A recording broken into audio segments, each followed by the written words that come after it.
If you enjoyed the channel and our video content and would like to support us, you can do this in a couple of ways. You can sign up to our Patreon site, which is a monthly subscription to one of our 4 tiers, each giving you something different from early access interviews up to exclusive unseen footage. There's also the option of a one-off donation via PayPal, which allows you the option to donate an amount of your choice. Both options really help to keep this channel going and to continue putting out regular content for you good folk. So please take a look at aircrewinterview.tv/donate, and I thank you in advance. Thank you and enjoy.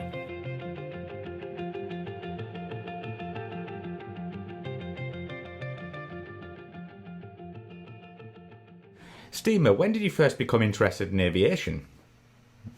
Wow, I mean, that's kind of funny. I was actually really young. I was scared to death of heights. So, obviously aviation was not something in my future. I'd get in a 2-story building and look out the window and, kind of cleaning up against a wall. And I just out of the blue, we went to an air show in Spearfish, South Dakota, where I'm from, in this little biplane, open cockpit biplane, and I got a ride in it. And I came back and I told my parents I was 13 years old. I said, I want to be a pilot. And they said, well, you should probably take some lessons then. And so I started doing that. I paid for them myself, bussing tables at a local restaurant, and got my pilot's license when I turned 17. So it was, at first, like I said, I got up in the air. I was like, it's a little different when you're flying. You're, you're in control of it versus, at someone else's control. So it was, started young. Absolutely. And I want another question to this, or the answer to this one is, why did you join the US Navy rather than the Air Force? Well, I don't want to sound, cocky, but I want to fly with the best. I mean, flying off aircraft carriers, there's no comparison. I mean, I think they're the best in the world, and I think it's, numbers speak for them. It's, you put the aircraft down an 8-foot point, 8 foot left or right in a Tomcat, you hit another plane. 8 foot low, you hit the round down and kind of a fiery end. 4 knots fast, you miss the wires. They're the best in the world, and that's what I wanted to do. It was an aspiration. A goal which I didn't, know would become true, but fortunately it did. Really blessed to be there. Absolutely.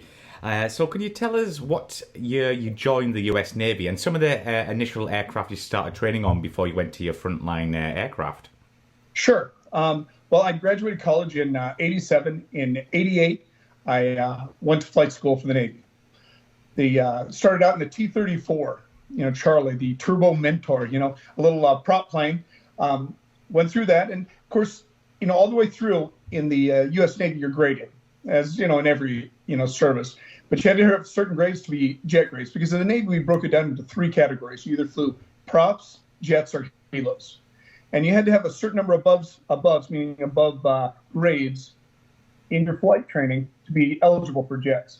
Mm-hmm. And then, of course, it depended on what the needs of the Navy were that week. So, it was kind of a hit or miss. So you finished the T-34s, and if you had, I believe it was above like 45 aboves, meaning every flight, they grade like 3 or 4 things on this thing, on the flight. And if you had aboves, it put you in that category, you were eligible for jets. And then you put in your desires, jets, props, or helos, and they selected usually probably 10 to 20% jets, and then the rest went to helos and props. And so you finished up. I selected jets. Was fortunate to get that. Then that was in Pensacola, Florida. Then we traveled up to down to Beeville, Texas, where we flew T-34, or actually T-34s were the T2s. And you did there you started your tactical training. You started basically formation flying, FAM flying. FAM is just familiarization with the jet. And then we did some tactical stuff like guns, bombing, low levels, instrument flying. And then the final was to go to the boat. And that was where, a lot of the guys fall out, because the first time you go out alone. You see the aircraft carrier, and it doesn't look like anything you've ever landed on. You look at it and you go, the whole way around, you're saying there's no way we could possibly land on this thing. It's moving away from you, and you turn basically a beam the carrier. And you're going, oh, there's no way I can get there. No way I can get there. About 90 degrees, you're like, no, it's still no way. And as you're rolling in the groove behind the boat, you're like, well, maybe, just maybe. And just driving away, 20 or 30 knots away from you, and you get aboard. So anyway, and of course we have LSOs there that are grading your passes every time you come by. So you have to have a certain grade to pass that. Well, if you pass that, then you go into the next stage, which is A4s, the Skyhawk. Nice. And that's much more tactical in nature on that one. You do your basic, you know, your FAM flights, your familiarization with it, then formation flying, you know, instrument flying. Then you do bombs, rockets, guns, air combat training, you know, or dogfighting, and of course you're graded in each one of these areas. And of course, anywhere through this whole process, 3 unsatisfactory flights and you're gone. So the pressure's on the whole time. Yeah. You only get to see the boat. You see the boat once. The second time you see the boat, if you don't pass it, you know, your grades aren't good enough, you're gone. So, you know, it was a very selective process. You know, pretty nerve-wracking, you know, because a lot of your friends you see getting kicked out. You know, I started with 100 guys, and 2 of us ended up flying fighters, you know, that were selected to go there. So you know, it was one of those things. You know, a lot of it was, you know, good fortune. The good Lord blessed us. You know, you had the right flights at the right time. You know, I mean, preparation. You studied every night before your flights. You know, it was, you know, we had some fun too, but you know, it was a lot of pressure on you. Absolutely. And obviously, you got selected for jets. Did you have a type in mind you wanted to go onto the front line? I mean, what aircraft did they have at the time? Oh, I mean, it was Tomcats for sure. You know, I wanted to fly, you know, the Tomcat. You'd seen Top Gun, as everybody had. I mean, it's a beautiful jet. We had Hornets at the time as well. You know, and that was my second choice. But yeah, I wanted to be a Tomcat pilot. So, you know, I'd asked for Tomcats West Coast. But see, you could put either location or jet first. And obviously, you know, location is nice, but, you know, if you're in San Diego flying, you know, something you didn't want to fly, not quite the option. So I put Tomcats, and they were going through the F-14D transition on the West Coast, so they weren't taking new pilots at the time. So I got F-14s East Coast, but turned out to be great. And yeah, I definitely was very, very pleased with my, you know, the selection. It was really blessed. Yeah, absolutely. So you went to the F-14A, but what were your first thoughts on the aircraft when you got up close to this mighty jet? How big it was. I mean, it was giant. You know, the jet takes off the carrier at around 72,000 pounds. So 36 tons of jet. Wow. You look at it and you're like, wow. I mean, it's a monster, you know, and, you know, when you're flying it doesn't feel that way. You're in the cockpit, you don't realize there's, you know, 70-some feet of steel behind you. It's, it was just, yeah, when you look at it, you're just like, wow. Yeah. So what was the role of the A model? Was it still literally a carrier defender interceptor, or was it still when you joined? Did it have almost the bombing capability when you came into the squadron? Well, funny that you asked that, because when we went through the reg, that's the replacement air group, kind of like 56 Squadron, where they train the new, you know, Tomcat pilots. We just started dropping bombs. The F-14 was actually a strike fighter from design. But the guys coming back from Vietnam, you know, in F-4s, they'd realized getting down in the mud with the bombs was not really an enviable place to be. No. So they said, we'll stay as fighter pilots only. And in the end, that kind of, you know, shut down the Tomcat in the end, because it allowed the Hornets to come online, because the Tomcat was actually a really good bomber. So we'd started dropping bombs then. So it was really a dual role, you know, when I started flying it. It was actually a better mill bomber than the A6, just a mill bomber, meaning the basic accuracy of the bombing system on board. Interesting. That's really interesting. Yeah. So, and then, of course, we progressed with the Lantern pod later, you know, with laser guided and all that. But yeah, it was an excellent bombing platform. We could actually drop supersonic in the Tomcat with the tunnel and stuff underneath. So yeah. That is impressive. The Tomcat never ceases to amaze me. Yeah, let's talk about some of your ground training, and what was it like working with a Rio? How did you find that, you know, crew cooperation there? Oh, I loved working with a Rio. I got to admit. Now, a good Rio, and we had some really great guys. I mean, they're worth their weight in gold. A bad Rio, you take the gas. You know, I mean, it's no, not to put them down anyway, because they were great guys. And, you know, it was always fun. You always had a partner on a layover, you know, if you got diverted somewhere. And you always had somebody to go, hey, watch this. And somebody saw it, you know. So, yeah, no, they were great guys. I had some of the greatest guys I flew with were my Rios. And going through your flying training, what kind of stuff would you be doing? And also, I want to talk about the wing sweep. Did that take a lot of getting used to, or obviously it was automatic? But did you ever put it into manual? Oh, well, I mean, that's obviously something that comes a little bit of time in there. You start off with just really pretty much automatic unless you're coming in for the brake or something where you're putting your wings back. But as you get more advanced in the jet, you definitely handle it a lot more yourself because, it can be used in a lot of different ways. I mean, the automatic formation, it's based on Mach number, which sometimes is not where you want to be. If you're at high altitude, your Mach number is going to be high, at a lower airspeeds, and the wings will be back. And of course, you don't have a lot of turning capability with your wings back in the delta formation like that. So you'll be wanting to put it out. Now, there's two different ways manually you can do that. On the stick, there's a little a button where we can put it up, and you can move your wings manually. You can move them back or forward. But it will only allow you to move them forward to the point at which it said the Mach number could possibly be a damaging factor to the aircraft. But when you're at high altitude, the Mach number is really not a factor. Yeah. Because you're going so slow, there's not a lot of friction on the wings. So you can manually, there's a little handle down there on the center console you can pull up, and you can move the wings freely at any time.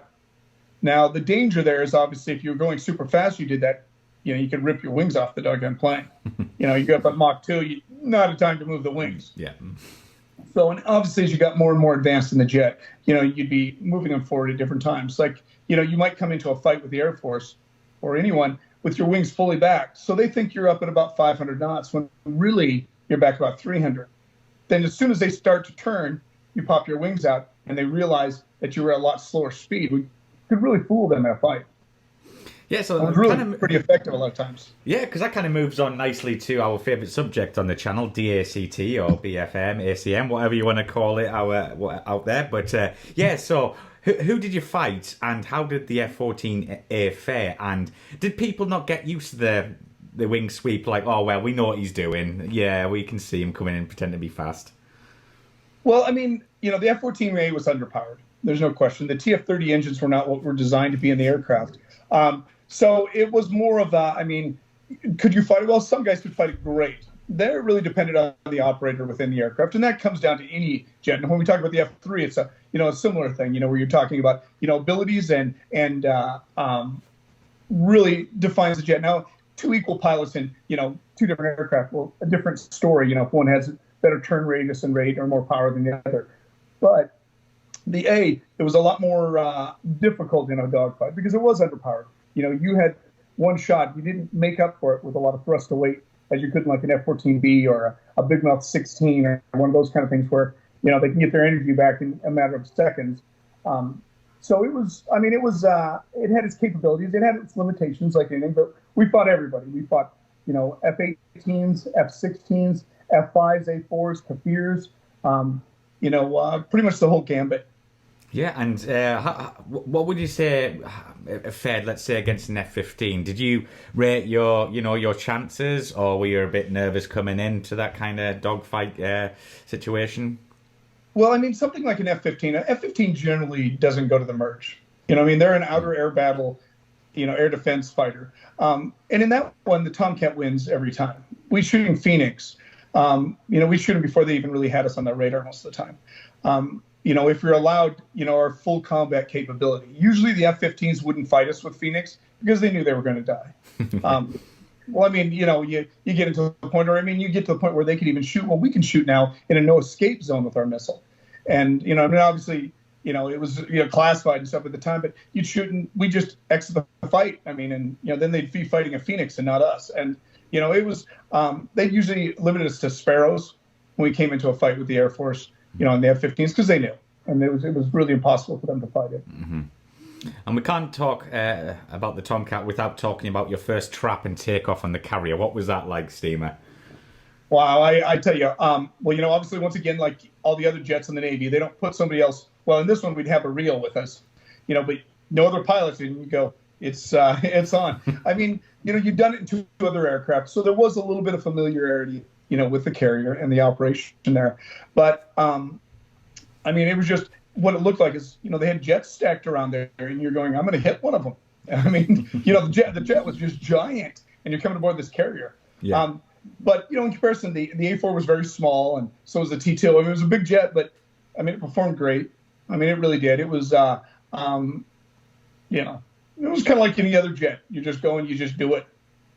Yeah, I've heard like from a few F-14 guys that it's a pretty difficult aircraft to actually get on the carrier. Is that true? It is. I mean, it's, it was laterally unstable, which made it a good fighter. But yeah, it was, and like I said, it was underpowered. You didn't want to get underpowered in the F-14A coming aboard the carrier because you come over I don't know how much you know about the carrier operations, but the wind that comes off the deck, it goes down once it hits the round down. That's the white part of the back of the boat. And when it hits the water, then it comes up. And so you have what's called a burble.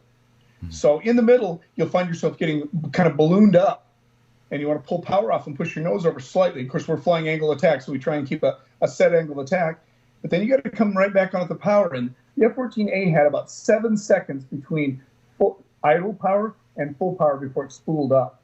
Wow. So you get caught in a burble. And the more the wind that the aircraft carrier is making, the worse the burble is. So in a still situation when they're driving faster, plus you get a disruption from the superstructure as well hitting you, which gives you, some really rough air right there. You can end up in a bad place. You get back on the power a little too long, come up on it, and you won't make it over the edge of the deck. And of course, you get on an aircraft carrier. I don't know if you've been on many, but on the back, there's what's called the round down. It's the portion that's painted white. Hardest steel we have, you'll see dents on it about the size of baseballs. And that's where somebody had a very unfortunate time, and usually didn't make it through that. So it keeps your attention. Landing on the carrier is never one of those things you just take for granted, especially at night. Well, I joined VF-33. They were just coming back from the first portion of the war in Iraq, and I joined up with them. So they're all pretty experienced, hardened guys, and I'm the new guy showing up, and I knew a couple of guys from previously in the squadron. They were great guys, and it was really exciting, but you were also a little bit intimidated too because they were from some pretty serious players, and I'll be honest, the Tomcat community wasn't, sweet and nice. It was kind of an eat your own, the young. Oh, okay. If you don't perform, they'd get rid of you. One of the guys in the squadron had been FNAB during the war because his landing grades weren't good enough because they have to count on you to be on time and get the plane aboard. They don't have time to mess around. They're steaming this, this carrier with 7,000 guys there just for you to wait until you get aboard. So it's, you have to be predictable and able.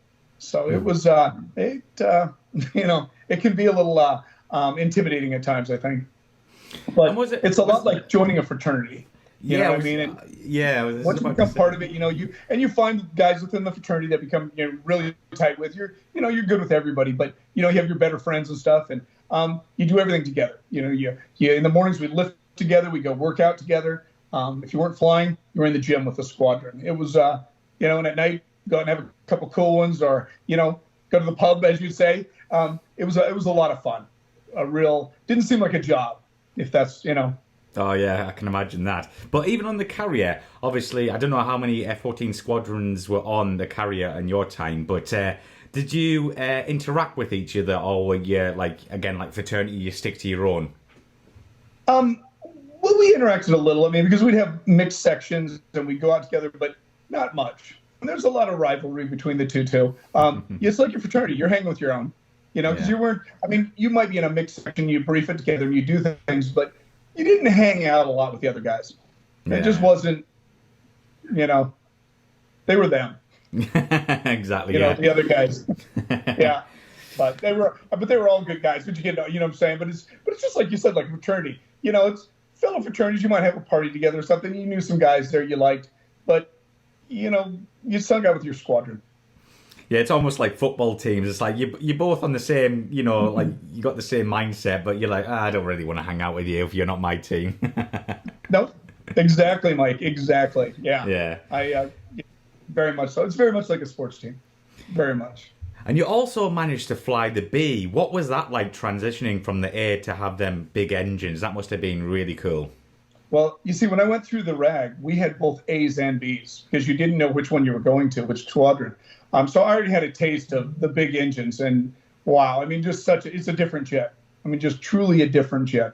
In the F-14B, you go up against an F-16 or an F-18, at that time period, and you could fight them completely. I mean, I remember in the RAG, we went up against one of the F-16Ns, which is our adversary unit, And, I beat him solidly. And my instructor was like, wow, and I mean, I was good at ACM, and a lot of guys were, but the jet had tremendous capabilities and with the engines that it was designed to have. So once you get the big engines, it was a lot of fun. I mean, just like I said, it was a different jet. You could accelerate going straight up after takeoff. I mean, it was a rocket ship. Yeah, it's. I've seen a few videos from the B and the D, and it's impressive. But did the cockpit change from the A to the B at all? Really, not much. No, there were a couple small changes. Dealing with like the glove things that come out of the front of the wing were gone. Really nothing. Now we did have a couple of accidents with the Bs.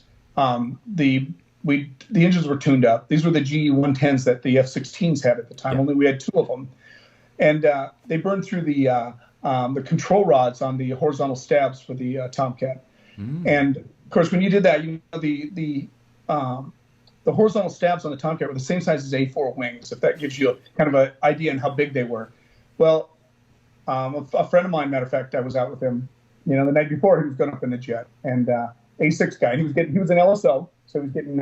They got a good deal kind of transition where they could go fly another jet for a few hours, and he was excited. He got into the Tomcat. Now it gives them kind of an idea how the jet operates. So when they're waving it behind the boat, they know what the guy's doing, and gives them a little more knowledge on it.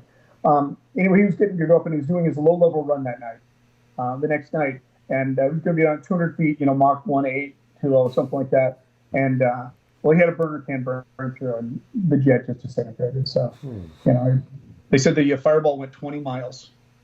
So really, yeah, quite unfortunate. Great guy too, absolute great guy. But but it's part of it. I'm saying it happens. I mean, he died doing what he wanted, but it was it's sometimes very hard, especially as you look back now.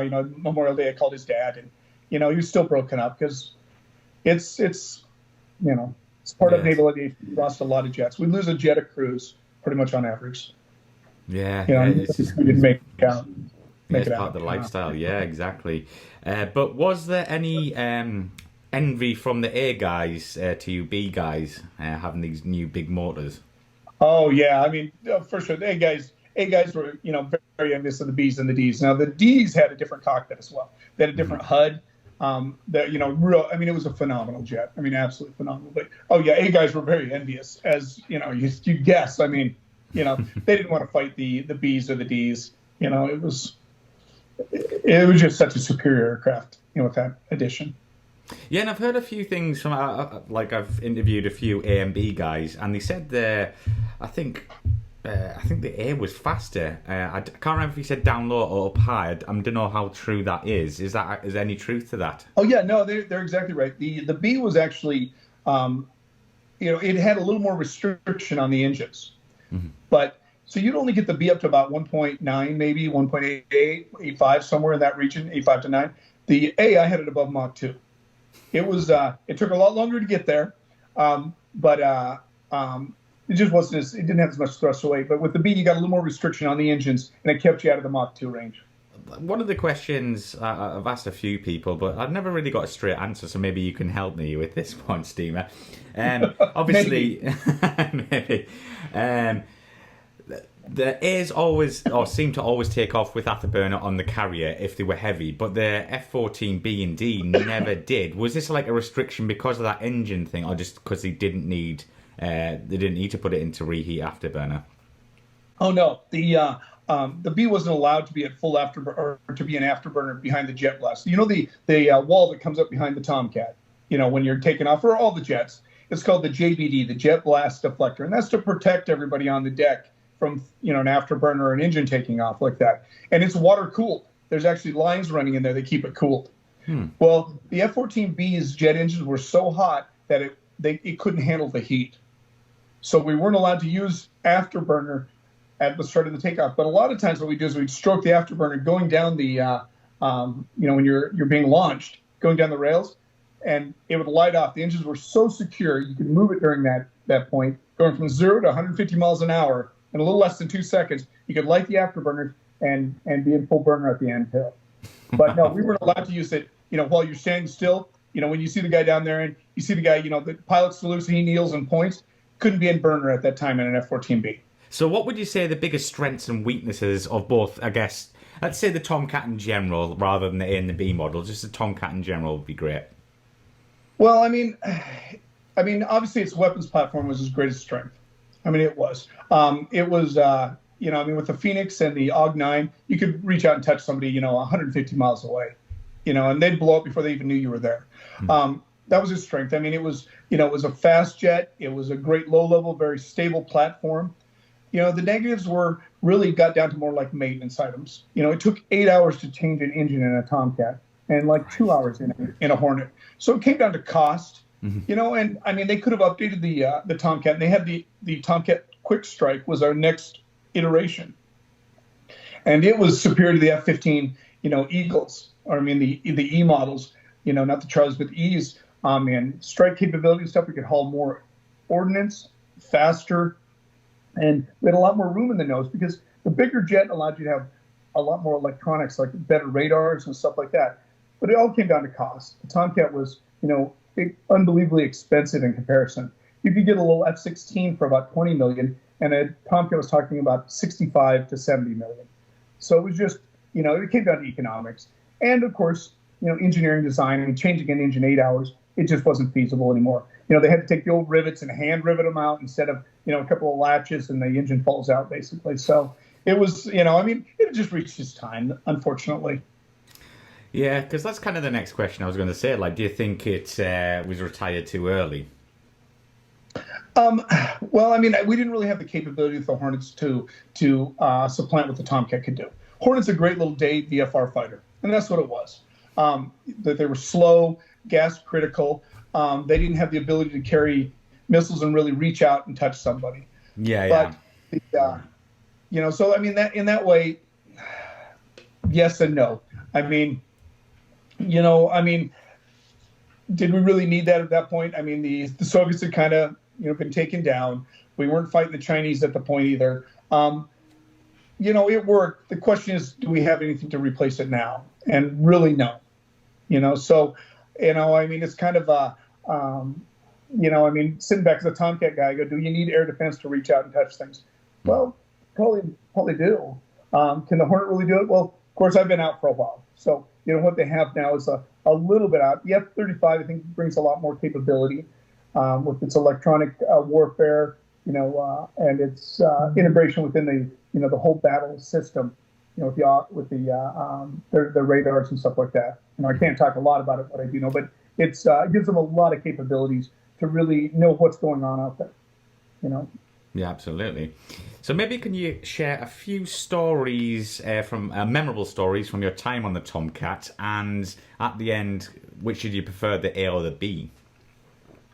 Wow. Well, stories. I mean, most of the stories are just scary stories. So, times you're like, by the grace of God, here walk I.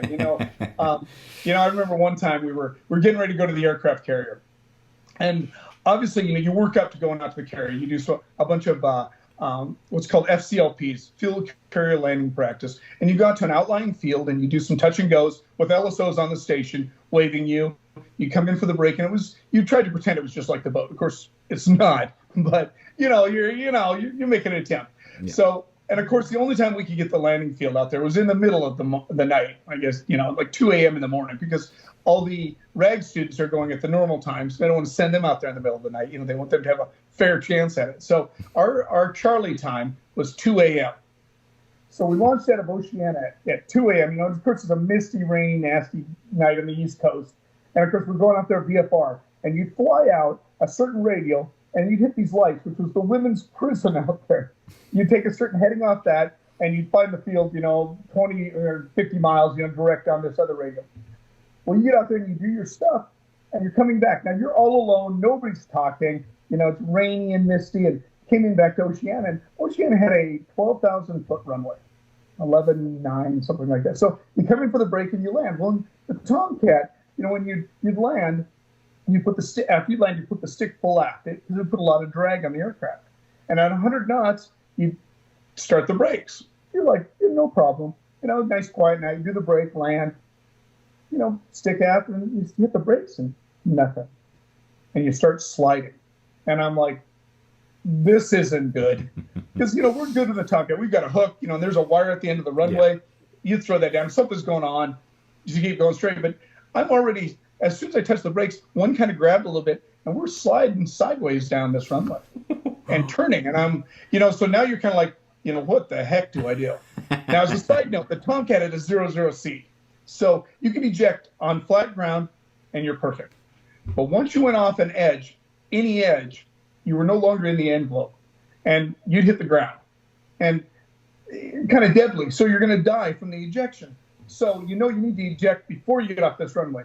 Well, we're sliding down this runway. The only benefit is we're going straight down the runway, but we start turning. I've got the brakes locked up, and we're rotating. Now, how many times we rotated? I don't know. I swear it's 50 times. Maybe one or two. Hard to tell. But in the middle of the night, sliding down at 100 knots down the runway. I mean, yeah. Well, we're coming to the end, and we're slowed down a bit. We're probably maybe 40 or 50 knots now. And the reason we're sliding was this black ice on the runway, which you couldn't see, just completely clear ice. It had done a sheet on this runway. And so we're sliding down. Well, we come to the end, and I look over, and I see where the last turnoff point to get off the runway, there's a taxiway over the side. And I realized that we're going off the end, because the end is probably 200 feet beyond this. So I just jacked up the throttles, and we're just having to kind of point in that direction. Not exactly, but pretty close. The engines catch, and I shoot off the runway. And I'm sure my reel's going, what are you doing? Anyway, we get on the taxiway, and just by the grace of God, there was no ice on the taxiway. It was just on the runway. And we just stopped. I mean, and it jolts. I mean, it is a hard jolt, because I've got the brakes completely locked up. And we hit this dry thing, and the jet just, I mean, you swear they just tore off a tire. And we just stopped. Now, in the Tomcat, the reel always did the talking to the ground, and, it was a good job for him. And at this point, my reel can't speak. I'm like, hey, and I won't use his call sign because I don't have his permission, and I would, but I'm like, hey, and nothing. He literally can't speak at this point. So I call up the taxi, and Howard's like, Roger, Snake, taxi, taxi with ground. And nobody even saw us spinning down this runway, flying off the end. We get back, and I got the seat pan out of my rear, and went in and had a couple cool ones, because it was one of those nights. Were they on you? Oh, yeah, man. Just by the grace of God. Another one we had one day was, we were getting ready, and we were coming out to the, getting ready to go basically on cruise. We were going, and they wanted us to get used to flying a little lower, because we were getting ready for combat. It was serious. We had a 10,000-foot hard deck for like the same type of aircraft, because when you're flying against another jet that has the same performance as you, the chances are, if you fly right, you're going to end up with energy down at the ground. I mean, because nobody's better than that. I mean, what I'm saying? If you're flying the jet right, there's only so much you can do. So you just get into what's called a luftberry, and you just kind of slowly bleed energy and altitude, because you have to trade it for something until you get down to the deck, and it's a knock it off. You can't beat the other guy. It's how it's supposed to be. Well, I was flying with my lead, and my lead, you have to understand, there were different levels within a squadron. There were guys that were better at it, just like on a basketball team, or a soccer team, football, excuse me. Football, yes. Yeah, you know what I'm saying? These guys that are better, they're all great players, but there are some guys that are better and some guys that aren't as good. Well, I'm fighting with my lead, and he was okay, and I was, we were dogfighting, and we were getting down, and we'd made the hard deck 5,000 now. So I'm behind him, and I'm pulling for the shot, and I'm just out of range for the shot. The Sidewinder is growling. I'm not sure if you're familiar, but the Sidewinder would tell you. It was like growling. Yeah. And I finally go, okay, the heck with this. I pull for the shot. I get a scene tone on the Sidewinder. Fox 2. Okay, knock it off. You're dead. Well, usually we're at 10,000 feet, and you trade all your airspeed for angles. You're like, whatever, I'll just hang here for a second. We're good to go. Because the Tomcat required 5,000 feet for a loop. Well, we're at 5,000 right now. Now, I'm at 0 airspeed pointed down. Now, remember, that's 5,000 feet at 300 knots. But I'm at 0 airspeed pointed at the ocean right now. And you're going, wow, I'm in a little bit of a bad place here, which I put myself in. You're full afterburner pointed to the ground. Now, things are starting to happen really fast because you're accelerating quickly, and you really want to pull back on that stick. But, if you do it below 270 to 280 knots, you're just going to pancake into the water. It's all over. So I'm waiting, and you're holding this down at 0, so you point at the water, and you're seeing the horizon start to rise on you, and let's put it this way, it was very difficult. Well, I hit about 280 knots, and I start to pull. Went to 6 Gs, which is our best corner speed right there. And you can see the horizon coming up. And I don't know how close we got to the water, maybe 20, 30 feet. We came out. Yeah. Yeah, exactly. My reel was like, oh, that was great. He didn't even know what the hell happened. I mean, you're up here going, wow, we just about bit it on that one. Yeah, you live and learn, I tell you what, by the grace of God. Yeah. Absolutely, yeah. So, So, which did you prefer flying, the A and the B, or A or the B? No question at all. The B. I mean, it was just it gave you so many more options. I mean, I was one of the FCF pilots, functional check flight pilots. When we got our new Bs in the BF 102, that was the squadron I was in that got Bs, my second fighter squadron. And so you'd check them out. You go out, and when they do maintenance on it, they would send you out before they put it out with a regular pilot. And I remember I took one of the new ones, one of the acceptance flights, and I went out, and you had to do a bunch of different things with, shutting an engine down and starting it up and doing different things. Anyway, I took it out, and I started to climb. And I got up to about 75,000 feet, and you could see the curvature of the earth up front of you, black up above you. You could see the East Coast looked like a road map. And it was just the ability you could do with this jet. I mean, you'd launch up the carrier, 250 knots, 250 feet, at 10 miles, you had unrestricted climb, if you wanted it off the carrier. Because 10 miles was the air traffic area around the carrier. And you'd be at 250 knots. You'd light the afterburner at 20,000 feet. You'd be at 450 knots. Roll over, pick up Mach 1.2, and climb. And you could climb as high as you wanted to go. I mean, about 75 is the highest I wanted to go. So I'm like, this is all I need. Lose your engines now, you'll be a splatter mark on the inside of the plane. But it was phenomenal. You're dogfighting. If you didn't get the G on the aircraft right away, you couldn't go to full burner because you'd be arcing. Because you wanted to stay, depending on the altitude, about 270 to 300 knots was our corner speed in the Tomcat. And if you hit the afterburners, you'd be at 450 knots. You didn't have enough G available to slow the jet down. So, without, destroying something on it. So it was just a phenomenal jet.